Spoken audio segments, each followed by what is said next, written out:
Happy Monday. I think we'll call this video, this period of information exchange, Ryan's Rants.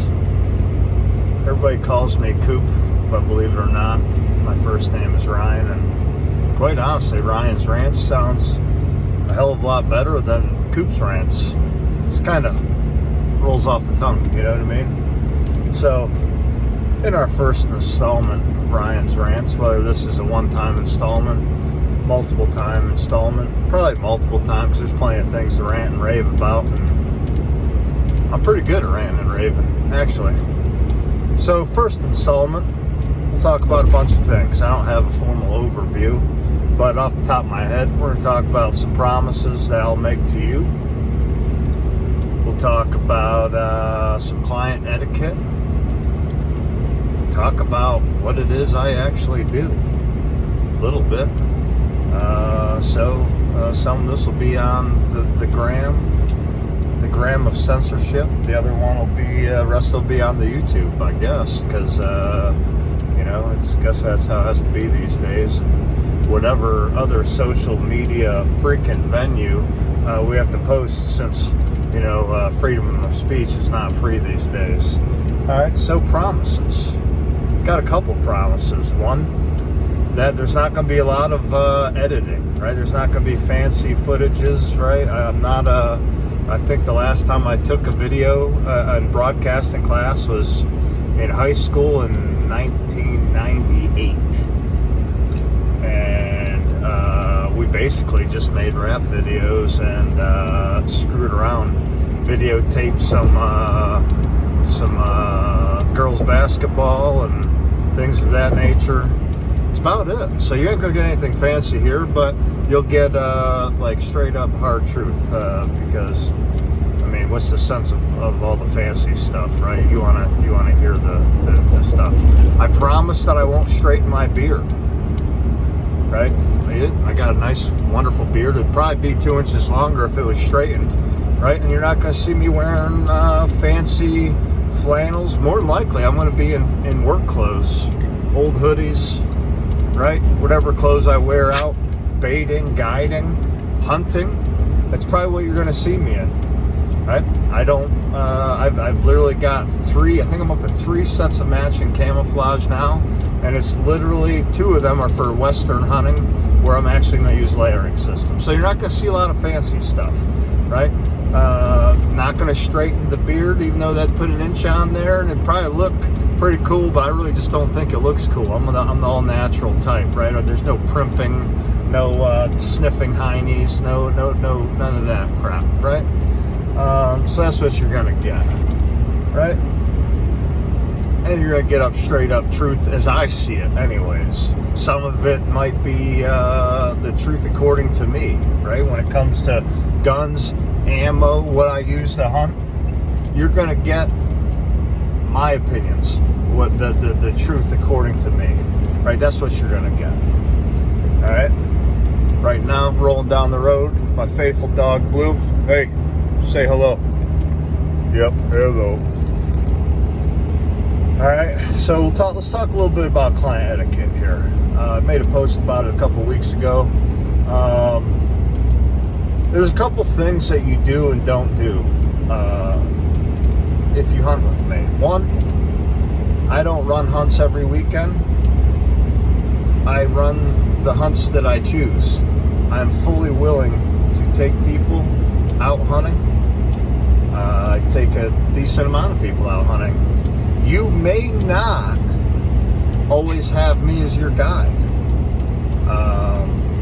I have a couple guides on staff that are highly qualified, great with clients and customers, and are great hunters. All right. So you may not get me personally. If you want me to personally guide you, if that is what you want, you need to specify to me when I speak with you on the phone or text or DM or however, the carrier pigeon, smoke signal, however it is that we set up the hunt, you need to tell me that, because that changes things. I don't guide every hunt. I guide a fair amount of them, but I don't guide all of them. If that's a problem for you, then please let me know, or don't book a hunt with me. I honestly don't care, okay? So here's the thing. I don't run many hunts, but there's a few reasons for that. One, I like my success rate to be high, and it is. It's very high. I'm not going to put a number on it, but it's pretty freaking high. All right? This is not my only job. This is one of my primary jobs, right? Hunting Carolina is not primarily a guide service. Hunting Carolina started putting out hunting information, right? Hunting information as I see it. Hunting information to the blue-collar guy. Tactics, techniques, procedures. My opinions on and what I find that works, or me and the guys that I hunt with, works and doesn't work. I ask for opinions, right? Merchandise, right? You hunt North and South Carolina. I've got a merchandise line, right? That's pretty much what I started. I used to have a full-time guide service, and now I have Hunting Carolinas, and I guide some hunts, right? If you want me as your personal guide, then you need to let me know. But other than that, you may get someone on my staff, and they are just as capable as me. And in some cases, maybe, I mean, they, not some cases, any case, all of us will go the extra mile for you to make sure that your hunt is successful. All right? So, if you want me, you need to specify. If you just want, like most people, they want to put a hog down. They want a hog. If that's what you want, is a hog, then book a hunt. Let's do it. All right? Understand, right, that we're dealing with firearms. All right? So, number one is safety, right? I could read you off a whole bunch of safety rules, but safety is number one. I've been shot at a lot in my life, and a couple of my guides have too. And we prefer to not be shot in the continental United States by a hunter doing something that we love. All right? So safety is number one. Number two, with that, customer service only goes so far when it comes to firearms. If you do stupid stuff, I'm going to launch you. All right? You're not safe, I'm going to launch you. Okay? That's it, period. All right? Understand that I don't run high fence hunts. Hunting is still hunting. Although my success rate is high, our success rate is high, me and my team, right? Even though it's high, that doesn't guarantee that you're going to shoot a hog. All right? I control a lot of variables. The bait, stand location, right? Areas that we hunt. All right, there's a lot of variables that I control, but there's things I don't control. One, the hog movement. Two, Mother Nature and the weather, right? Mother Nature's a fickle beast, right? I can't control it. Number three, I don't control what you do in the stand. All right, if you come in smelling like jupe, freaking cologne, right? French vanilla wafers, right? Or you're sitting in the stand, you smoke a cigarette, which is definitely, I will charge you a cleaning fee, period. Right? You're in the stand smoking a vape, talking on your phone, doing whatever. I can't control what you do in the stand. You're not paying attention, right? I can't control that. That's just a fact, right? Those are the variables I can't control. It's still hunting. Hunting is hunting. There are no guarantees in hunting. Trust me.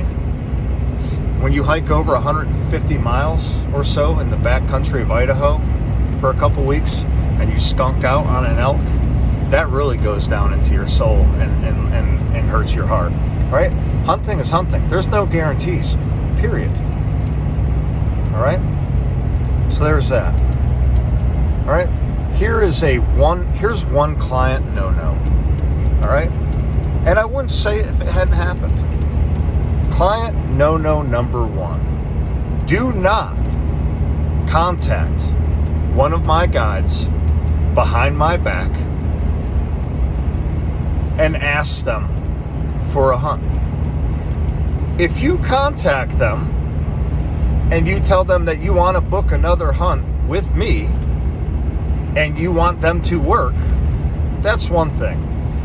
But if you contact them behind my back and tell them that you want a hunt and you don't want to hunt with me or hunt in Carolinas and you want it to be done privately, that is a cardinal no-no.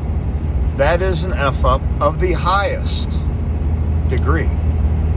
And you are not going to be welcome back in my camp. That makes you persona non grata. Right? Period. That's it. Right? I don't deal with whiners. I don't deal with babies. If you whine, moan, and complain because in your perception something wasn't the way you wanted it, I am fully willing to discuss that with you face to face or on the phone. I will not text about it. I will not email about it. It will be done so you can hear my voice or you can see my face, because that is the way that things should go back to being done in this world. Face to face I prefer more than anything, right? But we'll do it on the phone because, technology. If you have a problem, you call me. You don't call a guide. You don't call them and whine. You call me. That's it. That's the standard, right? You call me, you call a guy behind my back and try to set up a private hunt. You're persona non grata. You're not going to hunt with me again, right? If you want a private hunt, i.e., you want one of my guides to sit with you, or you want me to sit with you, right? Then it will cost you minimally $800 a night, okay? If you have a personal trainer for the gym, they're pretty expensive, yeah? Yeah, right? Personal trainers are pretty expensive, all right? So think of me as your personal trainer. You want me to sit with you in the blind, it's fine. But it will be minimally $800, all right? The reason for that is because I cannot have more than one hunter in camp at a time at that time. My time, my guide's time is worth money. If I'm solely concentrated on you, like I said, that's perfectly fine. I will sit there and data dump every and any bit of hunting knowledge you want me to. I'll tell you what hog to shoot. I'll even put the dang crosshairs on the pig for you, and then so you can pull the trigger. That's fine, but it's going to minimally cost you $800. That's it. All right. This is a tipping industry. All right. I expect. Now, I'm also paid by performance, but we'll get to that in a second. I expect you to tip the guides 20%. If I'm guiding, I expect the same thing. 20%. There's a reason for that. The reason is this thing called overhead. For those of you who own your own business, you understand overhead. Those of you who do not run your own business need to research and learn overhead, right? Fuel is more than double what it was 2 years ago. Corn is up to $12 to $14 a bag, all right, which is up $4 from a few years ago. Everything has gone up. The price of ammo, the price of batteries, the price of everything has gone up. And overhead in this industry is very high. I run 15 cell cameras, right? To keep prices down so I have to constantly go to properties, right? They take monthly plans. They are not cheap, okay? Overhead. So I expect 20%. I said I'm paid by performance, right?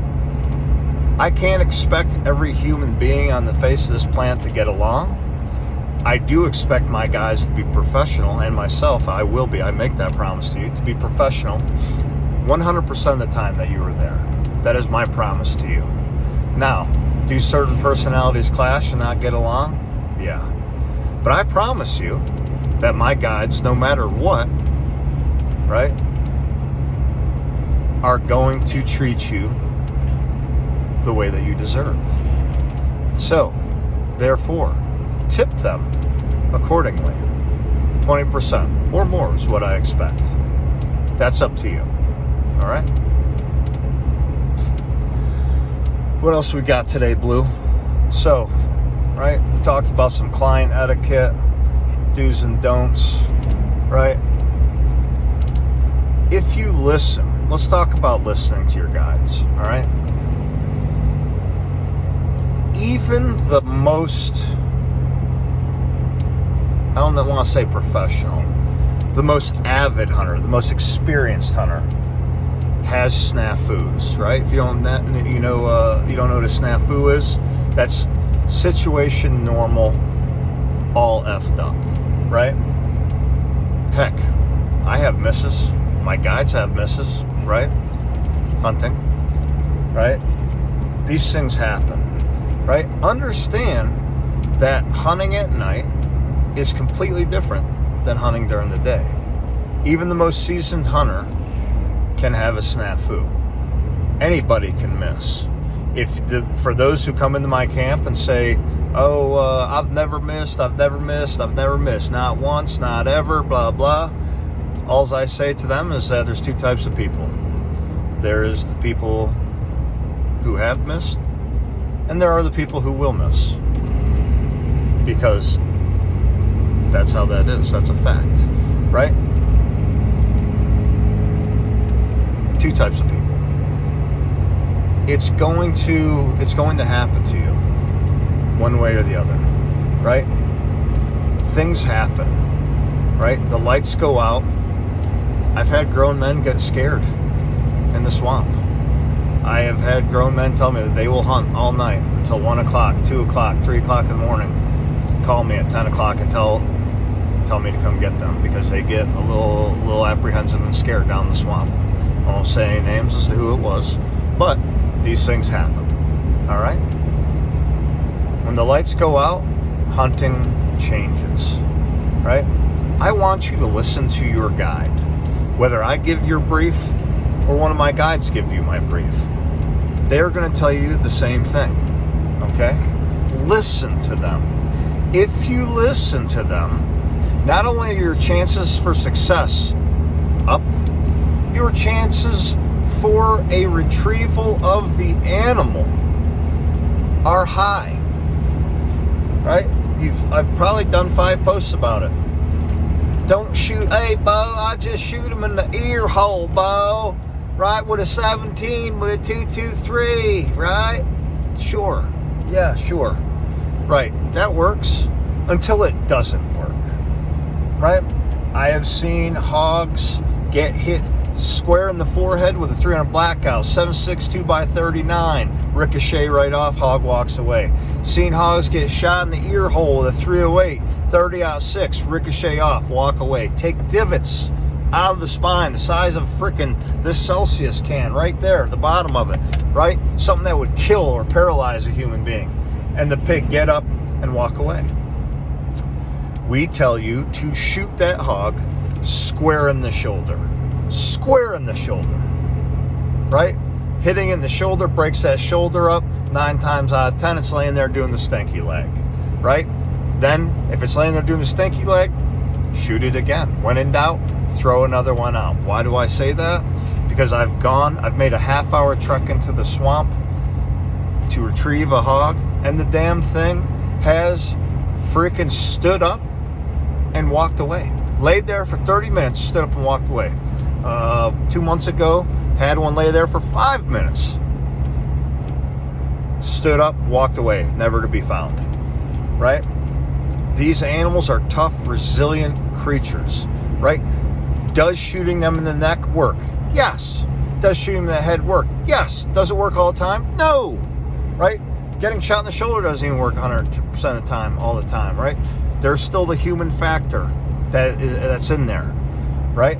Shooting in the shoulder is good for a couple reasons, right? Because a couple dead center, right? A couple inches left, couple inches right, couple inches one way or the other puts you in the neck or puts you right behind the shoulder. So if you accidentally jerk the trigger, right, we still end up being able to recover a hog, right? We are trying to make ethical, clean kills with recoveries, right? We're not doing eradication, we're doing hunting, right? North Carolina, unfortunately, for those of you who don't know, is not Texas.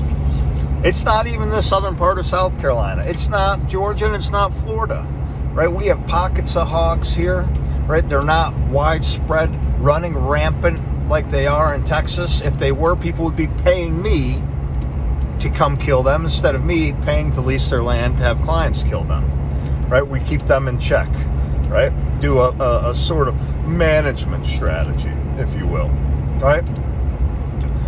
And I want you to put meat in your freezer, right? Sometimes I do get properties where we can go and eradicate whole sounders, just not that often, right? We want you to recover your harvest. We want you to get nice, awesome pictures, a mount for your wall, a European skull mount, meat in your cooler, because guess what? It's delicious. All right, so listen to your guide. That's the moral of the story. Listen to your guide. You do what your guide or do what I tell you, and more than likely you're going to be successful and you're going to retrieve the animal. I'm not going to talk about bullets and weights and all that, because that's going to be a whole nother video, right? I just wanted to have a Monday rant, get it off my chest, right? And throw it out there, right? If you're looking for a hog hunt, I got you. I got some turkey leases. I don't do day to day. I will not. But Sean, one of my guides, Duramax717 on Instagram, he will guide you one-on-one, right? I might have one other guy that'll guide you one-on-one as well, if that's what you're looking for. If you're looking for a property to turkey hunt and you're a DIY guy, I've got you covered. We can get it done. All right? You want to do a coyote, you want to do a predator hunt, right? I can facilitate that too, and that is super fun, running and gunning for a night. You want to do that? Hit me up. We can make this happen. Thanks for listening to the first Ryan's Rant.